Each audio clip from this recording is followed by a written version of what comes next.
Hi, I'm Teresa Lisum, and I'm coming to you with my amazing guest co-host, Veronica Scheers, and we're evolving women. I'm evolving, you're evolving, we're all evolving. So let's help each other to evolve. Our intention here today is to fill the world with uplifting messages, new perspectives, tools, resources, maybe some wellness ideas, maybe some mindset shifts. Where whatever comes up, we're game to do it all. But we're here to give you permission to be your ever evolving self and live your best life. So welcome. We're so glad you're here. Are you afraid of dying? Well, if you are, you might want to stick around and listen in on our conversation. I'm Teresa Lisum, and this is Veronica Scheers, and we're going to go down that path today and see where it leads us. So Veronica has spent 45 years as a caregiver. She has been in the nursing field. She is now really tied into the whole process of dying and death. And she truly believes that it's better to be prepared than scared. So welcome, Veronica. We're so glad you're here with us today on Evolving Thank Women. you, Teresa. So I'm going to just toss the ball right back in your court so you can tell us a little bit about yourself, if you would, please. So I was a critical care nurse in the hospital for 30 years. And our goal in the hospital was to save your life at all cost. And sometimes that just wasn't possible. And sometimes when it was possible, the outcome was the quality of life was not there for them to pick up when they walked out the door or rolled out the door or however they left critical care. And so I knew that there was something more. And a calling came to me on Facebook, bless its soul. And I picked up the mantle of an end-of-life doula. With a beautiful program that I went to that got me a certification as an end-of-life doula. An end-of-life doula is a guide. I can come into your situation from the minute you hear that you have a life-limiting diagnosis. That doesn't mean that you've been designated hospice qualified. Hospice, unfortunately, doesn't get to help you until a little later in the process. Right. But there's a lot of beautiful work that can get done before you're allowed to go to hospice. And it has to do with planning. And that's where the scared to prepared goes, because if you're prepared, the process is not quite as difficult. If you've made all those last important ask for forgiveness, been to that place you always wanted to go. The minute you hear you have a life-limiting diagnosis and the doctor says you're still able to travel, go to that spot so that you don't lay on your deathbed going, oh, I wish I'd done that. Let's be more prepared than that. And you can do that by living your daily life to its fullest. Because you only start dying when you decide to. Wow. Wow. Granted, your body can start telling you that it's going through that process, but you can fight it if you so choose. Wow. Yeah. So that's a lot. You have a lot there. So end-of-life doula, definitely not a common job description. It's been out and developing for the last 20 years. So it started because hospice wasn't quite enough. In its infancy, hospice was volunteer, and you could get all the attention that you needed for the process. as Medicare and insurance companies became involved, it has so many checks and balances that some of the compassion gets taken away. Mhm. And the time that a nurse or a social worker or any of the entities are allowed to spend with the patient is designated by the insurance company Yes, and yes. not by the patient's needs. So, granted, I'm not a social worker, but if I come to a problem that a social worker needs to explore deeper than I am qualified to do, I have a social worker in my back pocket. Mhm. And we call her and we say, okay, we've gotten this far, but Mhm. there's still more that needs to be worked on. Can you help us? Mm. So this is the way that you can get this ball rolling. I talked about forgiveness. It is easier to pass on to wherever your next concept is, and Mhm. everyone's concept is different, and I embrace them all. Mm. But in order to get there, forgiving yourself is a key, forgiving others Mm. will improve the situation. Mm. Asking for forgiveness is Wow. also important. So all these Wow. concepts, they take big work. And they Mhm. and we can't wait until we're so sick to Yeah, get them done. right. That's why with every breath you take, you are using that clock. Mhm. So do the forgiveness piece now. Start, look, explore yourself. What do I have to forgive? Who do I need to Mm. forgive? Oh my gosh, Who I do I need love to that. ask for forgiveness from so Mhm. that my days will be on a higher vibration? Mhm. Oh my gosh, If love you that. haven't given that forgiveness, your vibration, you're down in the Mhm. 200s. Your vibration Mhm. is way low. Love's vibration is 500. The higher vibrations are closer to the next realm. Mhm. So let's get that higher vibration. Oh my gosh, I absolutely love that. And this is not something, not that I've been around this idea and the process of death much. I will admit to that. But from my understanding, I'm guessing this is not talked about.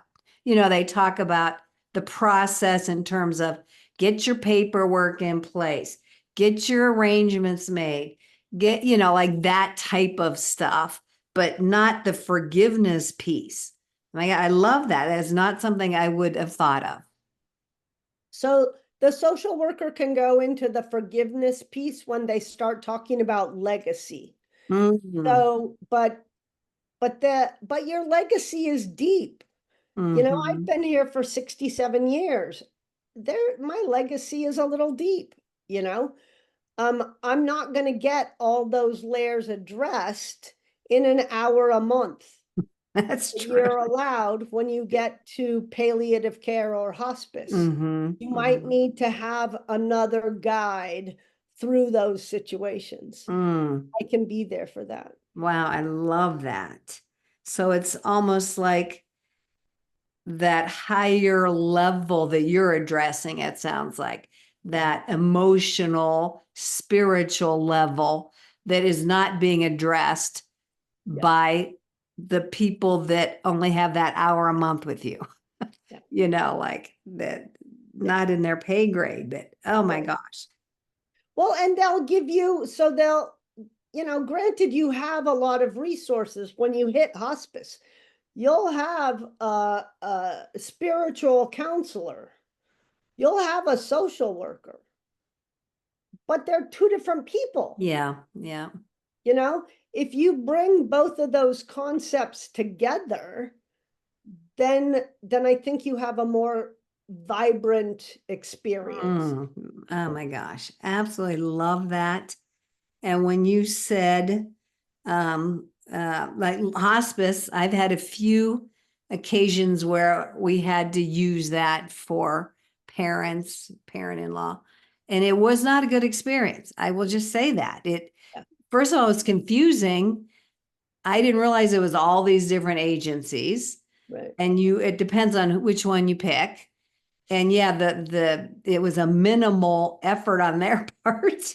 I mean, I don't want to be dismissive of hospice in general, but you're right. I think when everybody has their hand in on the till and they're directing, just like our healthcare, insurance dictates what kind of coverage and what kind of health you have. And now, now you're implying that health or insurance dictates how you pass from this life. Yeah. And any way you could take more control of that would be really empowering and help direct the experience instead of leaving it up to somebody else. Yeah, I know we're deep, but can we pause for a second? sure.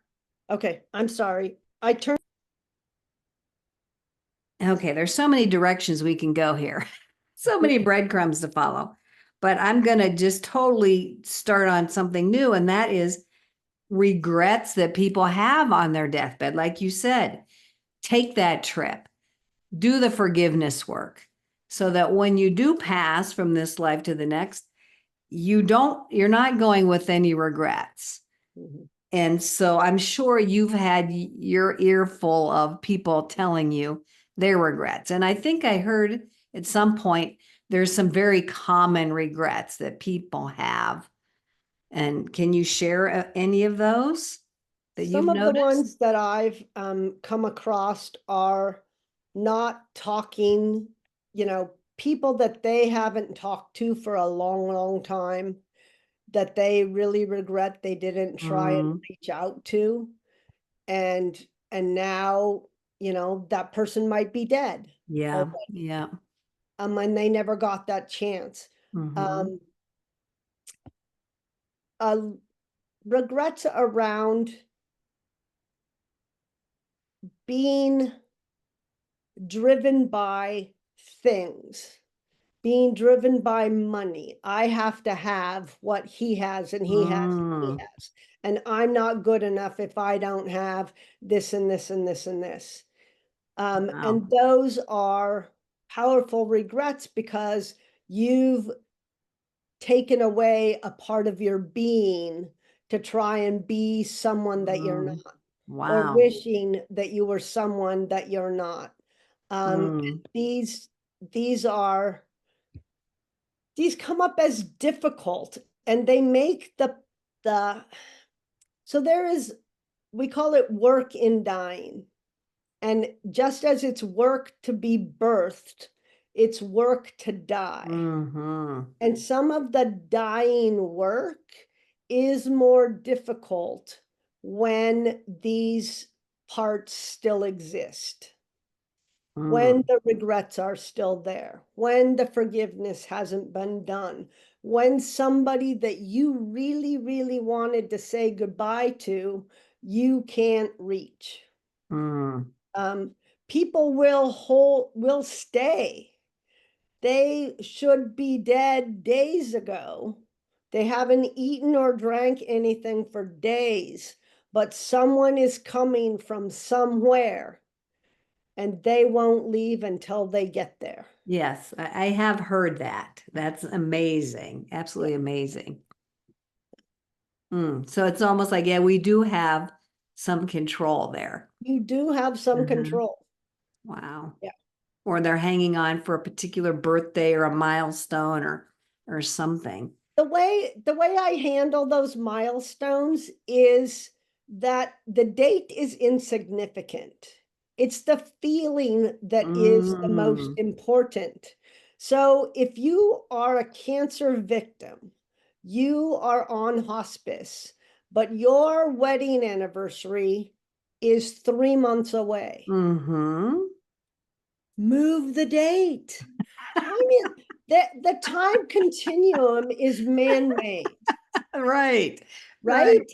Oh my gosh. Why not have the party when you can enjoy Oh it my God. So simple. Such a rather than simple putting it solution. off to that number? It has to be on such and so day. Uh-huh. Oh man. I love But that. the time part is fluid. Right. Right? Right. Like you Who said, made this it's time concept? man-made. Oh my God. I'm sorry to be laughing, but it seems like a No, silly concept. So but simple. yeah, Oh my gosh. But yeah, move the date, do the celebration. I love that you said it's all about the feeling and yeah. those relationships and Mhm. those people, and the date is secondary. Right. Oh my God. Fabulous. Love, love, love that. Just move the date. Oh my gosh. Thank you for that, for sharing those. You got any more? Or is it those are like the pretty common ones? So that's the pretty top of the mark ones. Yeah, I Yeah, love that. I guess I would not have thought of regretting not talking to someone, not reaching out to someone, not, going 30 years caught in a ridiculous argument that happened 30 years ago when you were different people. yeah. And so The nobody's other person communicated. might not even remember why there was a Exactly. fight, Exactly. but you haven't talked to them and they haven't talked to you. Yeah. Yeah. And Yeah. That is another one of those silly, ridiculous things. I mean, it's too bad that people have to get to that point right, near death before they, realize that. And right, yeah. right. So those people, everybody listening, really take these to heart and Yeah, maybe take the opportunity now to reach out to people, to not worry about things yeah. and money and focus on the experiences and focus on the feelings. And yeah, I And love, take some of the pressure off your loved ones. yeah, I love Do that. the planning that needs to be done. Yes, yes. And I've experienced that myself. Not I not having a funeral plan, not having, you know, I'm I'm 67. I bought my I bought my plot. I get to be scattered at the base of a tree. nice, love that. It's paid for, Mm-hmm. all paid for. I bought, it's an insurance plan when Yes, you yeah, buy your funeral arrangements. yes. I bought my cremation arrangements. Mm-hmm. If so, I didn't have a life-threatening illness at the time that I bought it. If I were to die after 2 years of purchasing this plan, the whole thing would be paid for, Mm-hmm. Yeah. whether I'd paid for it all or not. Oh, I see what you're saying. Gotcha. So it's Um, an insurance kind of thing. yeah. And if you live out those 2 years and haven't died, you can die 3 days later and it's paid for. Yeah, yeah. And we did that for my dad passed first, and we had things in place, but it wasn't prearranged like that. Yeah. So then once he passed, then we made sure to do it for my mom. And right then and there at the funeral home, we just said, we're just going to do this Yep. so that when she passed, and you're right, it was easy peasy, didn't have to worry about anything when she passed years later. And yeah, and my aunt said the same thing. When her husband passed, they had it prearranged, taken care of. She goes, I didn't have to worry about a thing. It was all taken care of. Yeah, you're right. It takes so much stress and angst off of other people who are in an emotional upset anyway. Well, and when you're that emotionally involved in Yeah. it, you make unrealistic, Right. spend unrealistic amounts of money. Yes. And Yes. the funeral industry doesn't mind Right. if you're Right. going to give them your whole Right. life savings. Right. But Right. there's no good reason to have to. Yeah, you're exactly And right. and impulsive last minute decisions can lead to that. Mm-hmm. So my mom insisted that she was going to be carried out of her home. She's lived in her home now for 40, almost 50 years in the home she's in. It's a beautiful place. She was being carried out in a pine box.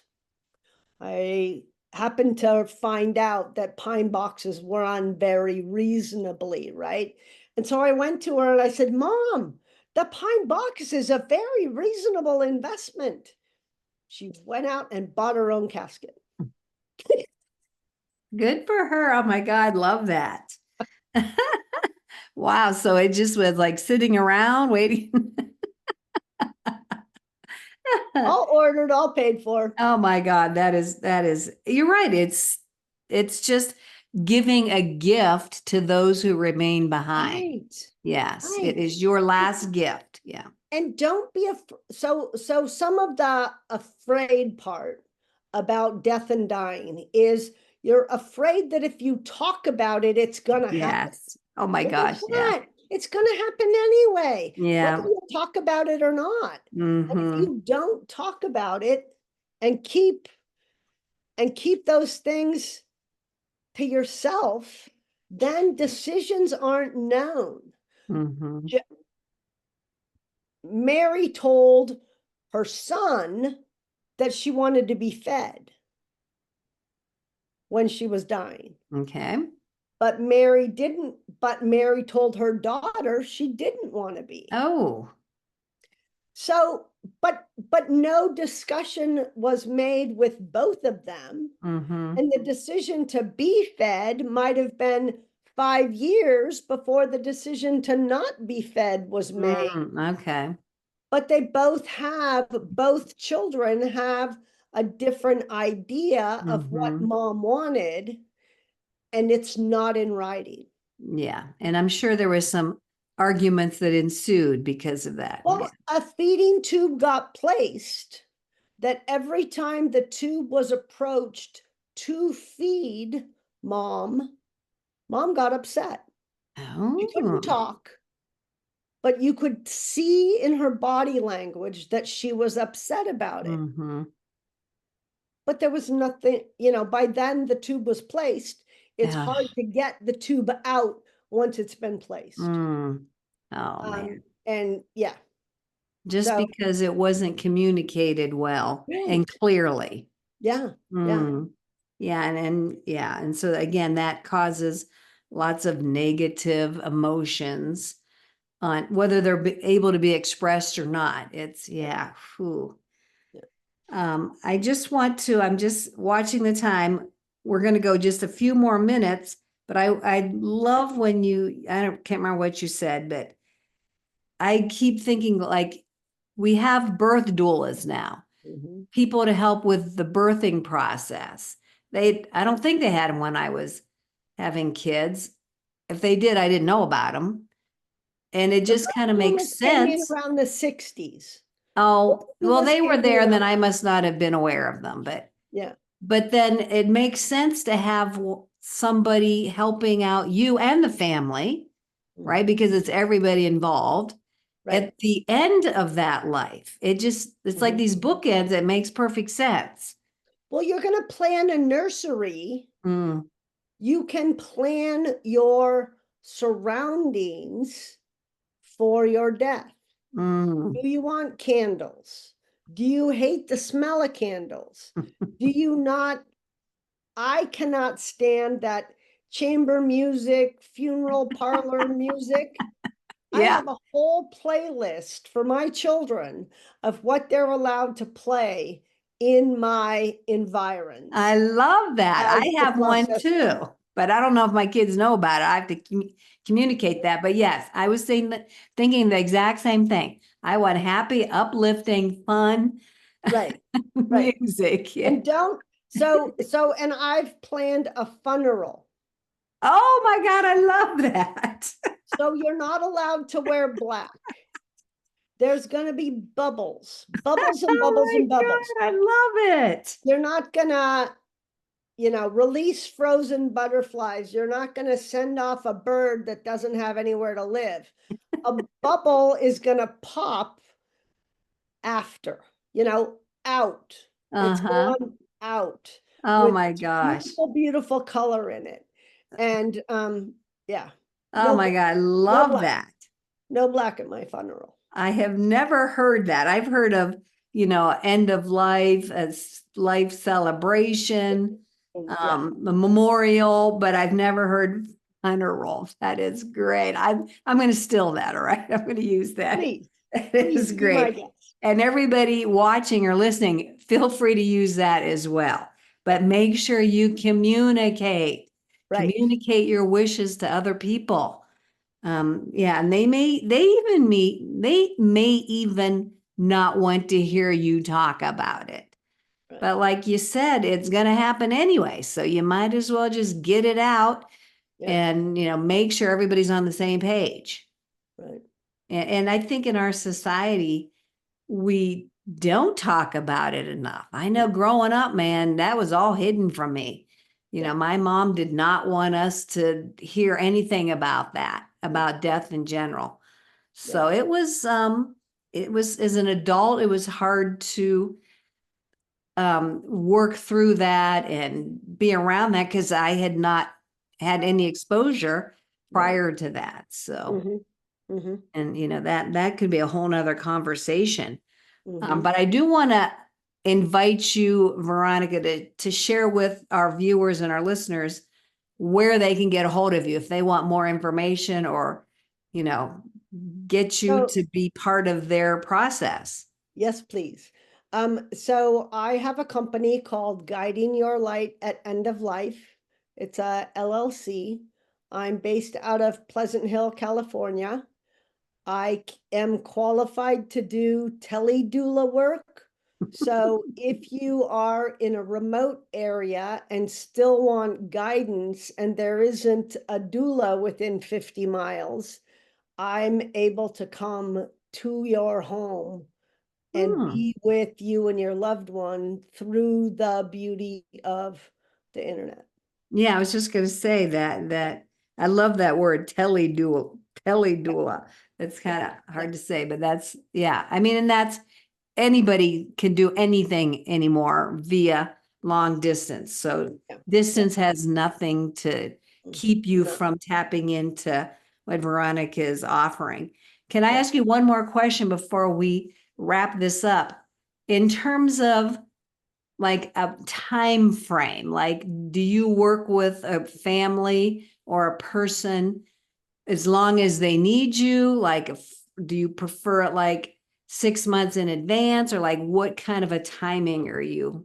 My my preference is if you've gone to the doctor and they say you have 3 to 5 years, but they actually have no idea. Right, right. And that 3 years can turn into a year and a half. Mm-hmm.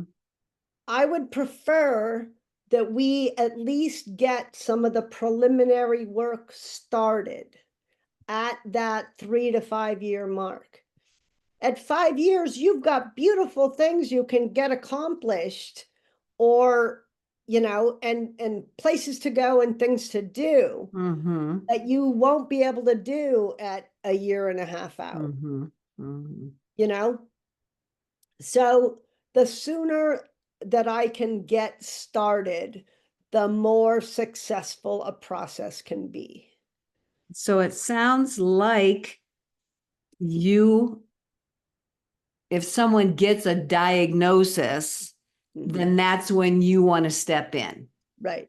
Okay, irregardless of what the time frame being Now, given is. a doctor might not see the diagnosis. The family is going to see that their loved one is declining. Mm-hmm. As the loved one begins to decline, call me Okay, because we don't want to wait until it's the last minute. right. Hospice can come in and give you 29 days more life expectancy by being under their care. Did not know Now, that. mind you, my 94-year-old friend who I told could have 29 more days said, but I don't want them. And I Oh, wow. understood her. Mhm. Wow. But Phew. yeah, so there are reasons to start sooner rather than later. Mm. And it's a matter of, you work with oils, right? Mhm. And oils can be used at any time during the process Mhm. to keep some of the symptoms at bay. Right. You have oils for breathing, you have oils Mhm. for nausea, you have oils for anxiety. Let's incorporate them into this process for the highest comfort of the Mhm. person that's passing. Mm. And those anxiety oils, the person sitting next to the bed needs that anxiety Right, oil right. just as bad as the person that's in the bed. Very good point. Wow, so much that you've offered us that some people might never have even considered before. So we appreciate you bringing this into our awareness and allow people to know that there are people like you out there available. Because, like I said, they may be in a state of fear, frustration, uncertainty, like, I don't know what to do now, and just knowing that there's somebody like you that they can reach out to, it's got to be really comforting. So thank you so much. Thank you for what you're doing out there in the world for people. I appreciate you for sure. So check out Veronica, look for her information if you want to explore more. Um, are you open to a second conversation, By Veronica? all means. All right, We've so we've only scratched the I surface bet we have. So of I'm going this to beautiful process. invite our listeners and our viewers to watch for that second episode and see where that takes us. But yeah, really interesting stuff. I really wish I had access to a person like you, or at least the information Mhm. when I was going through that with my parents. It would have really been so helpful. But, you'd only do what you can do with the information you have at the time, At the time. Yeah. So that's why we're bringing this information out to the public now for everybody that's watching. So you can get hold of this information sooner, act on it, use it, and it will be a better process, a better experience for everybody involved. So thank you so much, Veronica. Thank you, everybody, for listening in, and watch for that second episode. Bye-bye.